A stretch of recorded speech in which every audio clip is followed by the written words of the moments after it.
Hello, bonjour, konnichiwa, marhaba, yakwe, and hola. Welcome to our virtual city life recap, where you're going to have the opportunity to learn from 19 different city departments on how they work and operate. You're going to have the opportunity to also see how you can get connected and make a difference within our community. So, if you're interested in also participating in an in-person event, we offer them in fall and also in the spring. You can find us at www.cityofdubuque.org/citylife. So without further ado, let's begin. Awesome. Well, thank you all. And I'm so very glad to be able to talk to you today about leisure services. So if you've been in the city of Dubuque, you've probably heard of leisure services, but if you've been in other cities, it might have been called Parks and Recreation or a park district, or once in a while, community services. And so first of all, they wanted us to be able to talk a little bit about who we are. So I typically am not a big sharer of a lot of pictures, but for this, I think it's important for you to know who I am as a person, as well as my city persona. So you can see there, I'm married. That's my husband, Lowell, in a picture from this winter, overlooking the Mississippi farther up north. We love to camp, and so that's our camper. We started out as tent campers, moved up to a pop-up, and then now we have a travel trailer and love to go camping on any weekend we possibly can. I also, and we have a son who just got married this last summer. And so he's now, he graduated, he's from college, he's gainfully employed, and also right now he's down serving. He's an officer in the National Guard. And so he's getting his training here this next 5 months in the civil engineering side. So very proud of him and glad he's someone going to represent our country. In my spare time, what else do we like to do? I have a huge garden at home, and so we raise a lot of our a lot of produce. And so you see there, we do a lot of canning and freezing. So that's how we spend our time and get to enjoy that throughout the year. I love to grow flowers. And so what you see, that bouquet there is not one someone gave me. That's flowers I grew in my garden. And then also in the wintertime, because you can't do some of those things, then I've taken up coloring. I know it's an odd sort of a thing, but that's just something that relaxes me and something I enjoy. So that's a little bit about me. How did I get here? Different people want to, when they're young, kind of get out of Iowa. I grew up on a farm in Northeast Iowa in number 1 by Aurora, Iowa, not Aurora, Illinois or Aurora, Colorado, but in Aurora, Iowa. Went to school at number 2, Iowa State University, went back and forth, of course, coming back summers and working jobs at home. My first job was to be able to go to Indianola, worked one summer, being able to just get started in the profession, learn a few things. It was a summer only job. There was a job that I moved home. There was a job that opened up. I applied and was hired as recreation superintendent. From there, I moved to Coralville, the Iowa City area. And that's when Coralville, if you've ever been there, was kind of a small town. And essentially it's blossomed during the time I was there. I was recreation director, was promoted to Parks and Recreation director. From there, moved to Oskaloosa, Iowa, and was a part of a nonprofit called Mahaska Community Recreation Foundation. And also then after I did that, I did some consulting work. But what ended up me back in Dubuque is because what I figured out was that I absolutely loved, you have to find your passion. And by my little side trip there, I really found out I loved community work, parks and recreation work. And so that's why I'm here today. And obviously what you can see is number 6 is close to number 1. My mom still lives there. A lot of my family live around that area. So I've just done zigzags throughout the state of Iowa. So leisure services. So here's participation time. So hopefully you'll participate and I can hear from some of you. What do you know about the City of Dubuque Leisure Services? So if each of you could just share one thing you know about us. Or if you know nothing, that's okay too. I'll be honest, I know nothing. Awesome. Very good. Hopefully you'll learn a lot today. Thank you. Anybody else? We moved here in February. I know nothing. Awesome. Perfect. I love sharing what we do. All right.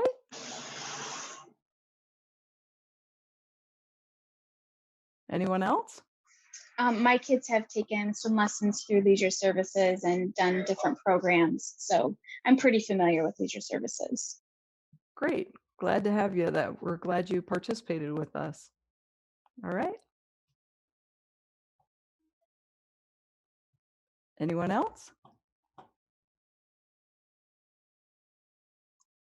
Okay. So I'll just go on. So Leisure Services here is kind of like soup to nuts, basically. And that's what I'll kind of share with you.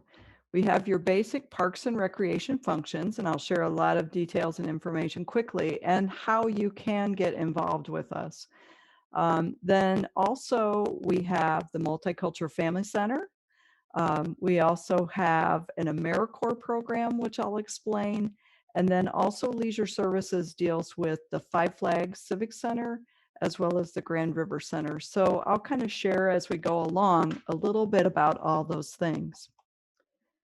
Within our community, parks is really a lot of different things, but the big thing it is that we have parks throughout the entire community. We have about 50 parks. Most of our parks are very small. Dubuque's parks are very neighborhood oriented, that you can walk to them or get to them in almost any neighborhood. So many of them are quite small. They have a playground and a picnic table and a couple things like that. But we do have several that are our key feature parks as well. So we have Eagle Point Park that many people know, Murphy, FLORA, and A.Y. McDonald. We have Comiskey. So some of those are our larger park areas. There's something for everyone to enjoy. This is Washington Park, and many of you have probably seen that. That's in the downtown area. We really are in charge of what I call anything pretty. If it's pretty in the city of Dubuque, especially as we start going along here, we probably had something to do with it if it's in a public space. We raise over 800,000 plants within our greenhouse, lots of varieties of plants, and you'll see them throughout our community. We have 350 hanging baskets. So if you're a gardener of any sort, you know what it takes to take care of one or maybe five or something like that. So just imagine the army of people it takes for us to be able to care for a lot of the spaces. We take care of a lot of what we call high profile areas. So they're places people visit a lot. We have South Grandview, we have the Porter Dubuque, we have the B Branch area. If you're new, some of these names may be newer to you. But they are very, very important to our community. So when you see a lot of the flowers and baskets and planters through downtown and all those are areas that we care for. We also are in charge of working with street trees. And here's your first opportunity to think about, if I'd like to get connected, there's so many different ways to get connected. So one of our partner organizations is Dubuque Trees Forever. So if you like the opportunity to be able to plant trees, care for trees in public spaces, be a part of like mulching, where a lot of times you put mulch around the trees, that's a way that you can get involved. We also have volunteers in our park areas that help us to do a lot of things. As I said, we have a lot of park areas, and so there's all kinds of things that you can get involved in. All ages get involved in it. So sometimes we have groups that come and plant in areas, pull weeds, whatever it happens to be. We have lots of different possibilities. So another opportunity for you to think about is it's open to anybody and adopt a spot. And this is not just for Leisure Services. This is a program of the city and many departments. And so the adopt a spot is something where if you're an individual, a family, if you're part of a neighborhood group, maybe just you and the neighbor want to do something, you adopt one of our public spaces. It might be a little portion of the street. It might be a waterway or a creek area. It might be a park. It might just be a storm drain. In other words, many times along a street, there's those intakes that take the water when it rains really fast.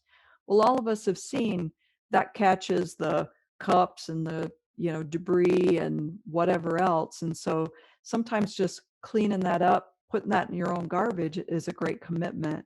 What we do is we want a group or an individual to commit to no less than a year to be able to commit to whatever their small thing is. It can be as simple as that. It might be that you do a trash pickup 3 different times in a park that's near you.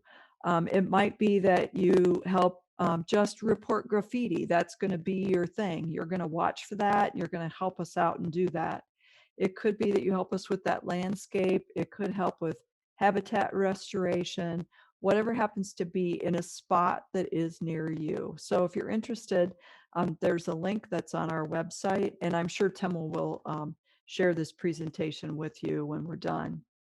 Another piece of volunteering in Adopt a Spot is we've started to develop and plant a lot of native areas. And so native prairie and wildflowers, what happens is sometimes you get invasives that come into those areas. That might be the thistles, might be invasive species of just things that grow up like those weedy materials.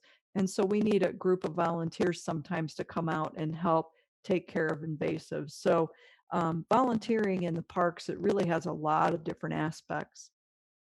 We do have a Parks and Recreation Commission. So if you like a more formal way of volunteering, the Parks and Rec Commission advises the City Council on all things Parks and Recreation.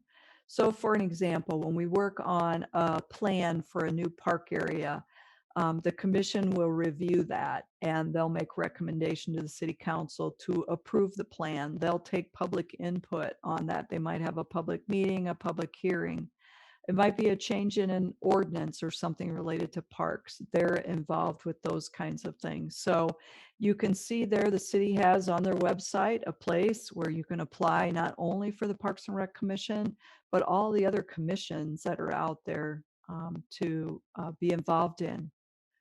Recreation is a way that many people know all about us through our recreation programs and activities. You can sign up. Some of them are free. Some of them we charge money to participate in. We really try to do a lot of, particularly in our community, what we call neighborhood recreation programming. That's bringing programs to neighborhoods right where you live. And so especially within our equity plans of what we're trying to do as a department is to make sure all children have equal opportunities. We do know that within our community, there's people that have parents and grandparents and have a lot of support systems that can make sure they get signed up for things, that they get that they can pay, and they have the means to be able to participate easily in programs. They can even send you off to a camp somewhere else.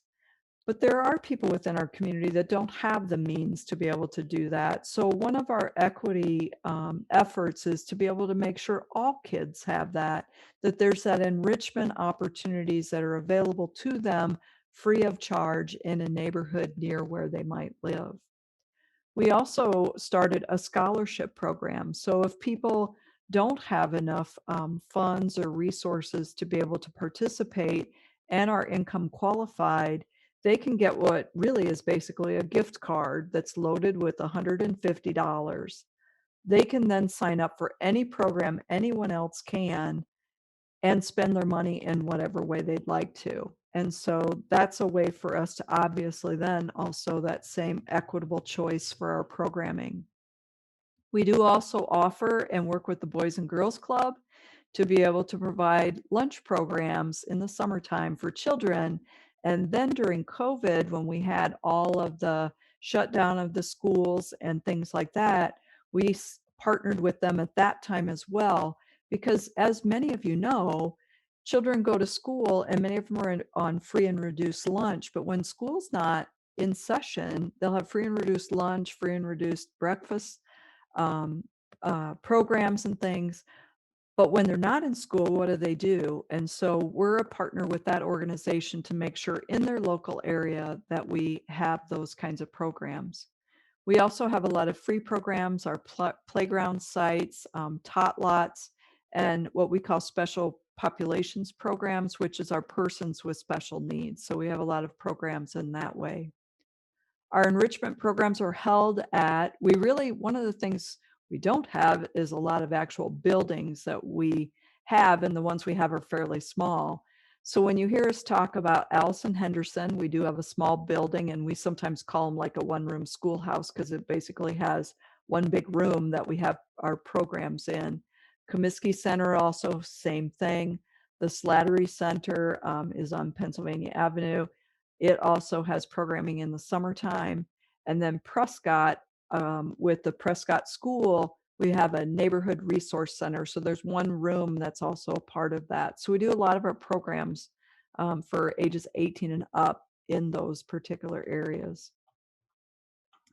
And it's a diverse program. Like I said, we use not only the outdoors a great deal to do our programs, so we do a tremendous amount of programs out in our park areas, in our recreation areas, but we also use the schools. As you see, one of them is outside of the Allison-Henderson facility. And then the other picture, we use other things within our community. So we've used the ice arena to be able to offer programs. We've offered Taekwondo, which then they have it at their facility. So it's a business. A lot of times we'll use businesses that help to offer the programs, and we use their spaces to do that in. We were so excited this last year. I don't know, for some of you who are new, if you've been able to visit our Miracle League field and the new Miracle League Park area. That's something that we worked with a local group of individuals that formed Miracle League of Dubuque. They did all the fundraising. Their fundraising built a Miracle League field as well as a totally 100% accessible playground structures.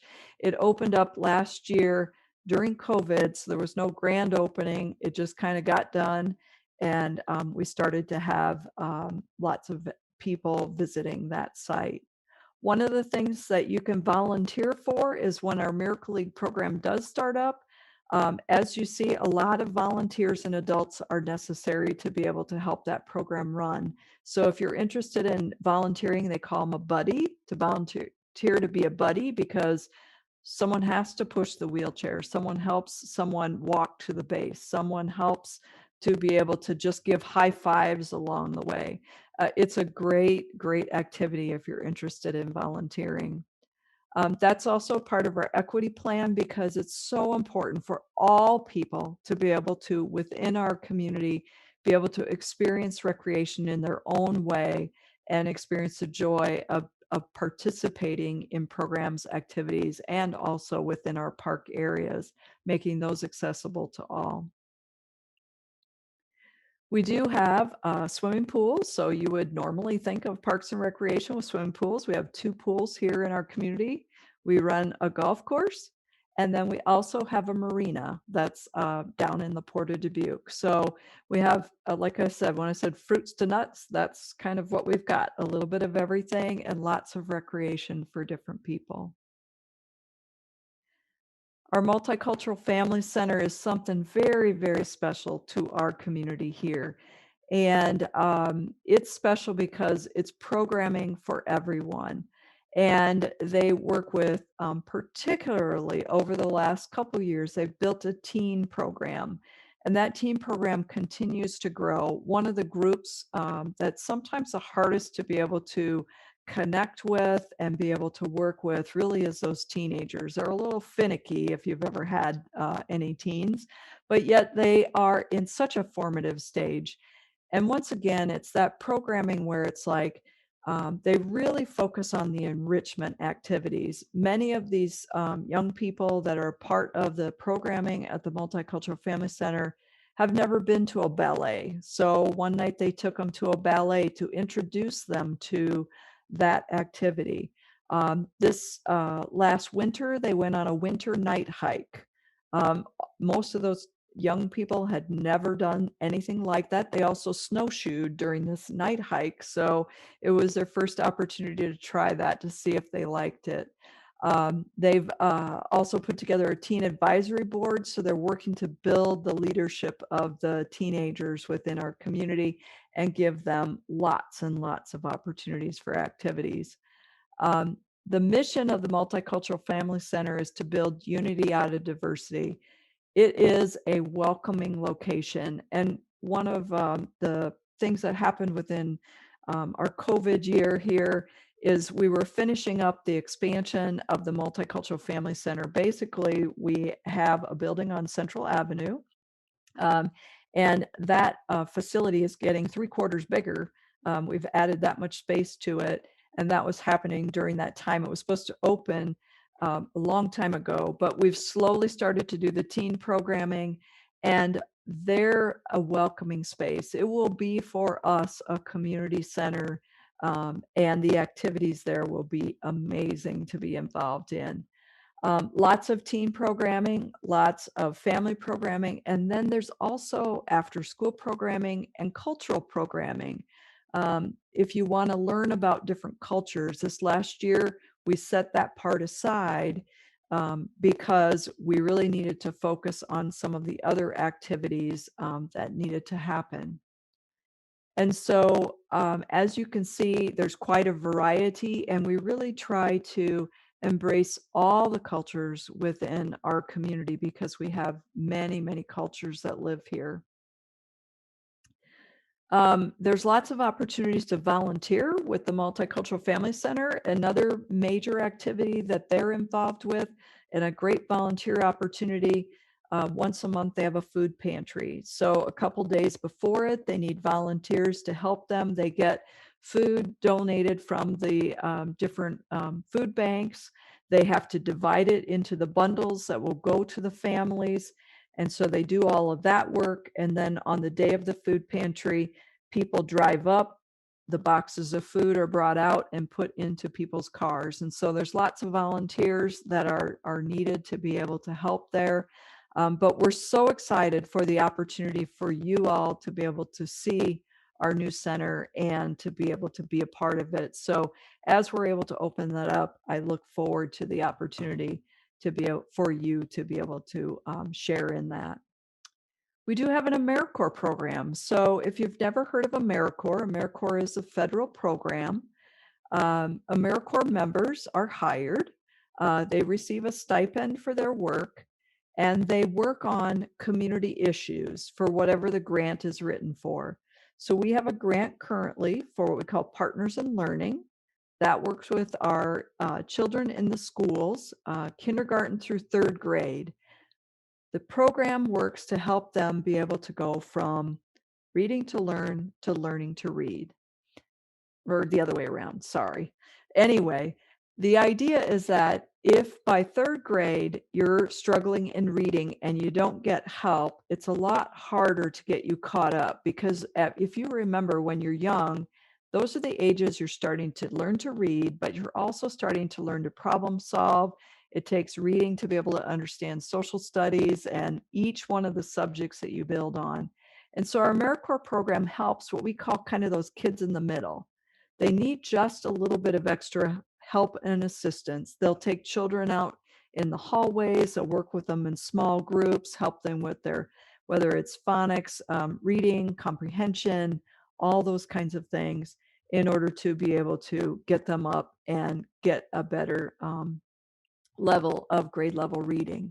We've had proven results of being able to do this. We do this within the community school district, but then we also have that program work in the summertime on those enrichment activities, keeping those little brains active throughout the summer, being able to continue to integrate within even our recreation and playground programs, learning things, learning models, science activities, math activities that are fun to do. So they, the kids don't think they're really learning anything, but really you are. You're challenging them, you're introducing them. So this is also another effort that's a part of our department equity plans and also fits as a part of the campaign for grade level reading. We are a part of an initiative across the community that does this. So this is another area where we have a whole team of people. We're also working within our AmeriCorps program. We just received another grant for, it's called Volunteer Generation Fund. And so we're going to be working on helping people that maybe got behind on a payment of things that were, like, let's say they had a bunch of parking fines and they got behind and they didn't get them paid for, but yet they don't have any cash pocket change to pay for it. And so they're working on a volunteer program and a program where it's like there's ways to be able to equitably take care of your fines and fees in other methods than just cash. And so we're pretty excited about what that program is going to provide as opportunities when we look at our equity efforts. Additionally, what happens with us to do all those things I just talked about, plus some more that I'll share, we have lots of job opportunities. We hire hundreds of people within the Leisure Services Department. Currently, I looked on the job site today for the city of Dubuque. There's 36 jobs posted, and 31 of them are leisure services jobs.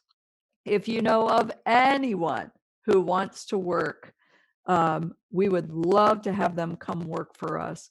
On that job site area, you can go in and you can see all the different opportunities. We're hiring people to work in the parks, in playground programs, working at concession stands, working at the marina, working at the golf course, and all of our different activities.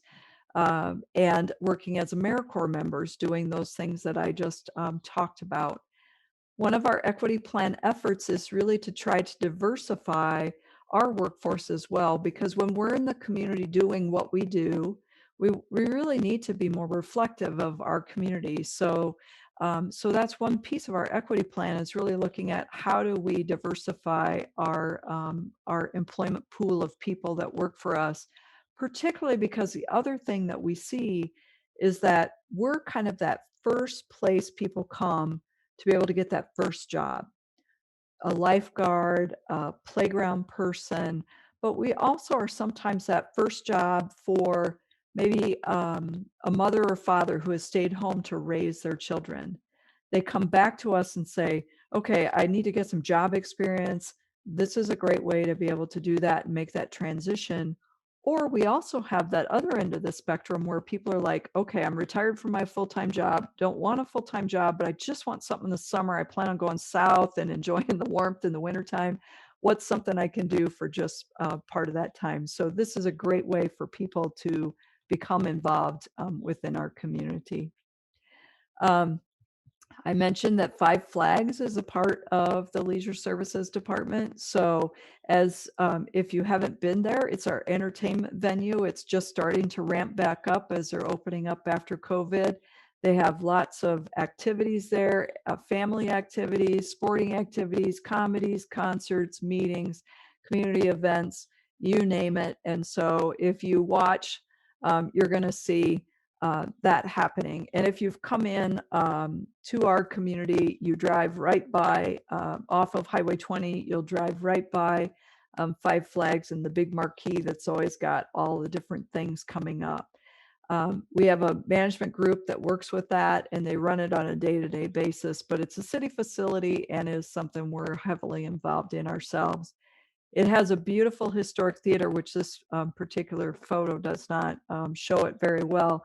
But if you've never been there and you love history, try and take in a show at the historic theater, because it's absolutely a beautiful, beautifully restored place. Another volunteer activity relates to that Five Flags Civic Center. We have a Civic Center Commission that advises our management group there about the opportunities and operations of the particular facility. So once again, you can go on that website and become involved in that way. We do also have Grand River Center. So if any of you have ever been along the Port of Dubuque, there you see the River Walk. I failed to mention that another piece of what we do is the trails throughout our community. So if you like hiking, biking, and trails, this is just one of them that you see here. Once again, you see all that pretty. We take care of all that pretty that you see along the Riverwalk, as well as other areas. So Grand River Center is obviously our convention space and also has a lot of meetings and community events. A lot of fundraisers for many of the nonprofits in town are held at the center. They're also just kind of getting back up to speed and opening up as we're working our way out of COVID. So don't be surprised if at different times you'll have events or activities that you might have that you'll be attending there at the center. Or coming up here in the next short while, we'll be doing, when they've been talking about a new point of distribution vaccine center will be done at the Grand River Center. So for some of you, maybe that's another way that you'll do that. So what are issues that we've worked on in the last several years that community members have been involved in or even leading? Because part of this is to give you an idea of how can you connect, what can you do? I thought one way to be able to share that is to talk about some things that have happened.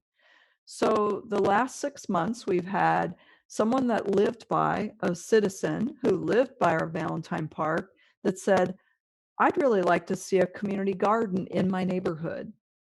And I really think this area over here might be a great place to do that.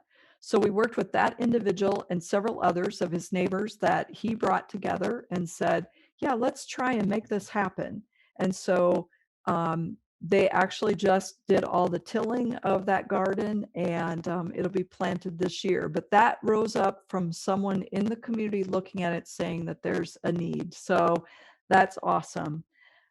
We had a group of people that came and said, we would like to, our ordinance at the time said, sorry, no dogs in our parks.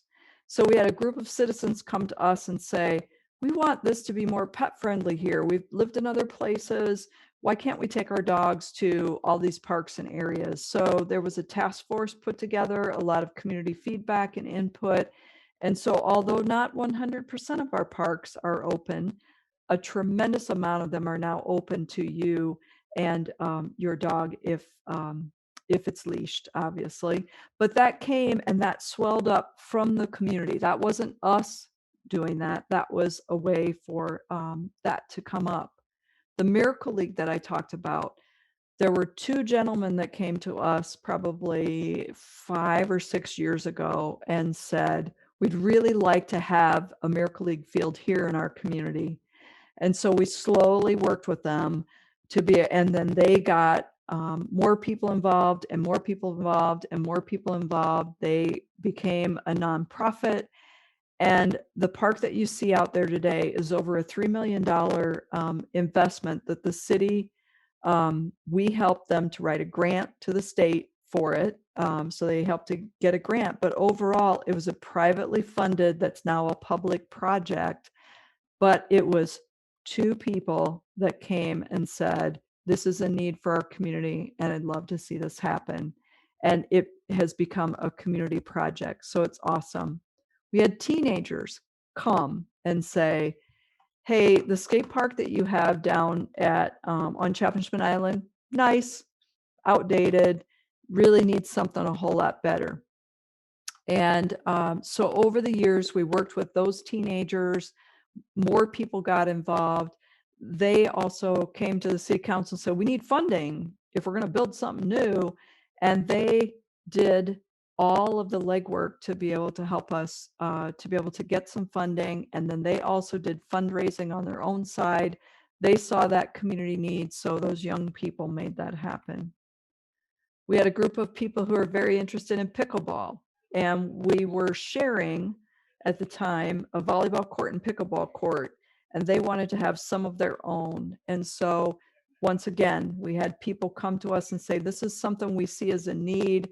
They typically had gone down south during the wintertime, where there's a lot more pickleball courts, had brought that back and said, our community needs this, let's expand in this area. So now at Veterans Memorial Park, we have a bank of pickleball courts that are basically brand new. Recently, we had a group of disc golfers come to us and say, you really need some improvements on your disc golf course at Veterans Memorial Park. So they once again came to budget hearings and the city manager's budget hearing and said, we need some funding to be able to improve our disc golf course in our parks areas. Once again, money is now in the bank and so to speak, it's a capital improvement project and we're working on them on their improvements. We had a group come to us and say, hey, we'd like to see you reduce the number of chemicals that you use in your park areas. We didn't use a lot, but they wanted to see, actually they'd like it 0, and we're not down to that. But because of their efforts, we worked with them and we've had a great reduction in the amount of chemicals that we use in our parks and areas. And then recently we had Reimagine Comiskey. So we have Comiskey Park. We wanted to be able to do a total redo of the park and say, okay, this is what it looks like now. It had been a park that's kind of loved to death. Lots of people use it, had a lot of needs and stuff. So we involved a lot of people in the engagement process. So sometimes your involvement can be as much as coming, giving your input during a community meeting. It might be on a Facebook post, you're giving us feedback about what you'd like to see. It might be that you become involved in some of these things. So each of these are things that people have done. What's coming up? Again, Comiskey is still in the works.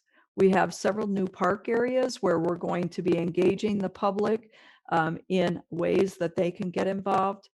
Redevelopment of Jackson Park, that's another park that's in the downtown area. We now have funding to be able to put in a restroom, which is something that, once again, the community had said, you need to do this. So we've heard from people.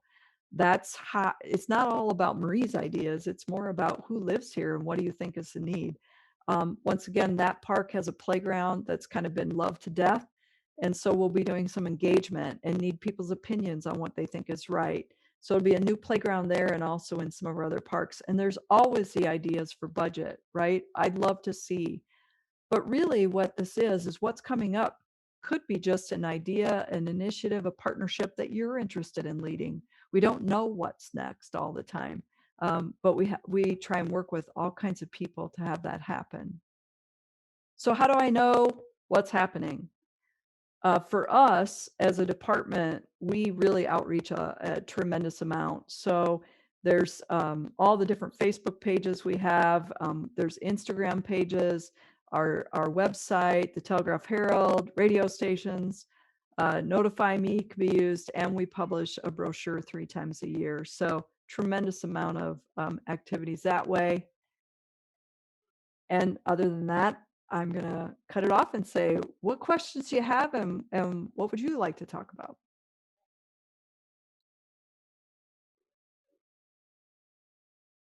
I just overwhelmed you, didn't I? Hi there.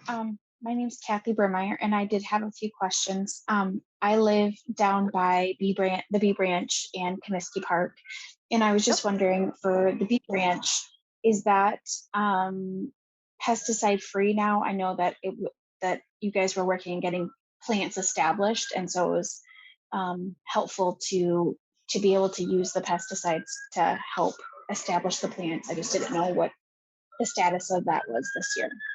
Right. There still is a few that will be used within, because we're still in the establishment period on some of those, because we have a number of native areas throughout the B Branch and things. I do know that we have reduced each year, we've reduced how much, but we're not at free by any means yet. That one may be a hard one in some of the areas because that water comes up, which then plants a whole bunch of weed seeds and things like that and goes down. But we're really working to try and reduce that as much as we can. Okay. Thank you for that information. You bet.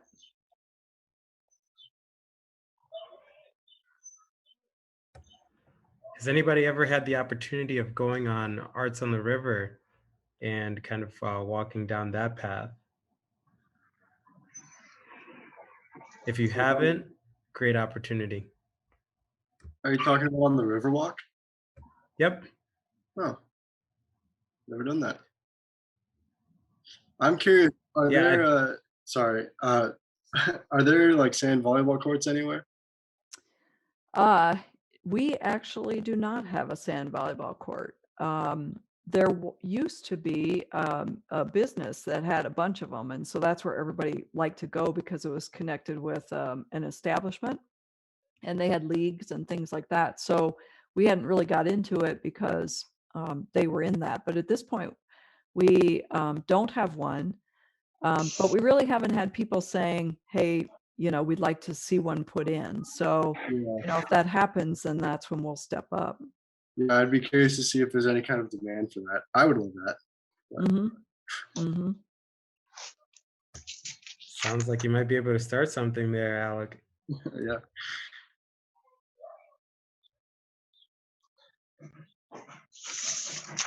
I was wondering about I know I went to all of the meetings for Reimagine Comiskey Park, and I was just wondering where that is. I know the pandemic really had to put a hold or a stop on that kind of stuff. I just didn't know where it's at this point. You bet.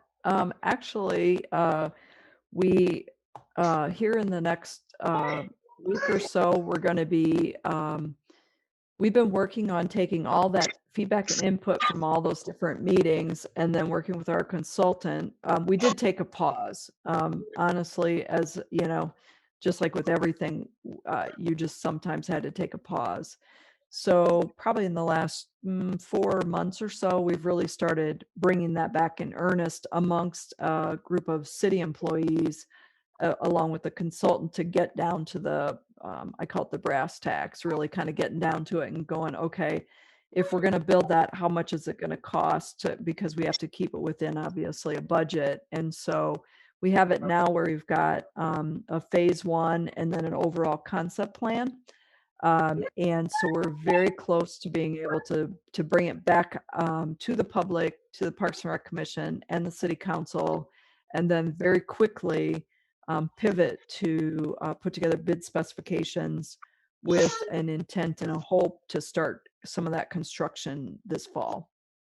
Oh, So okay. it's going to be whereas it kind of like we were on that course and then it was like, oh, full stop. And now it's kind of like we've been just behind the scenes, but once we start, it'll be like 60 miles an hour. We'll be, on it and really working forward with it. So we're excited about it, particularly because out of all the park planning efforts we've done, that's where we've had so much really good engagement, which really totally guided, what is in this plan. And then we're excited to be able to have people out in it, enjoying it. Agreed. And I was just wondering, with the Parks and Recs Commission, I know that normally people would be able to go if it was a public one. Is that going to be something that would be live when you guys will, like via Zoom or Facebook or something, to be able to watch that? Yes. Yes. And so it's not Zoom or Facebook, it's GoToMeeting. And so when the Park and Rec Commission meeting is announced, always on the agenda, there's connection information for people to, connect to it and be a part of it, that want to be a part of it. And then the same would hold true when it goes to the City Council. They also have the opportunity it's all virtual, but then if you want to participate or give feedback or anything like that, there is opportunities to do that during the meeting as well. Awesome. Thank you so much. Yeah, and the other thing is sometimes people are a little more shy about giving their feedback and input, verbally, especially on this kind of a virtual way. So the other part is one can always email commission members or Parks and Rec, both Parks and Rec as well as council members, or send them a letter the old-fashioned way too, like if you want to give them feedback and input. So, and like all the council members' numbers are also on the city's website, so you can always call them too. So the good news is that for some people that they don't feel comfortable with this, or they also do Facebook Live comments, which is also a great way to do it too. So nice thing is there's lots of ways to give your feedback and input.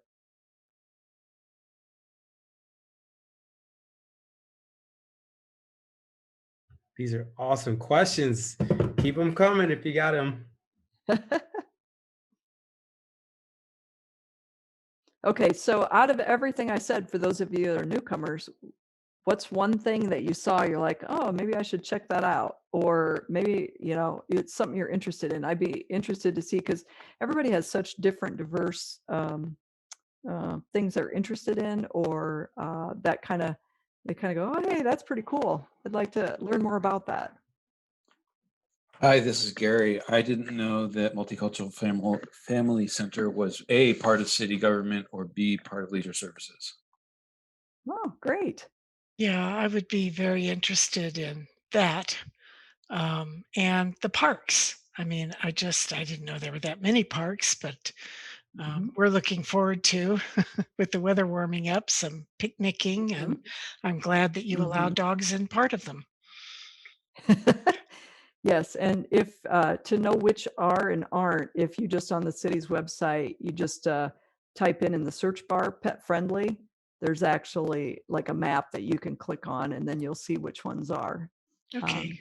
And it shows them. So that's a great way. Always use on the city's website that search button. A lot of times, if you're not sure where to go, that's a great way. I do it myself, even as staff, because I'm like, I know it's on the website somewhere, but I can't, whose department, what is it? So, feel free to do that. Okay, thank you very much. Mhm.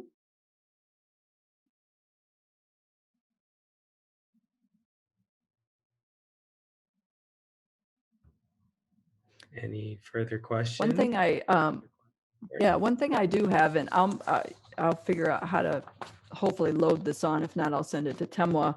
But we do have, I'll send him the PowerPoint like as a PDF to make it easy for you, or not that.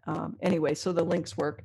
But I have a 2-page, I don't know if I can show it or not, 2-page summary that hopefully it like has phone numbers and emails and things like that. So hopefully that'll be helpful. And then also, like if you want to sign up for Notify Me, this tells like the specifics, if there's specific areas. We have a campground, there's a lot of things I left out because we have so many things, and in so many minutes I have to just, kind of go really quick about what we do. So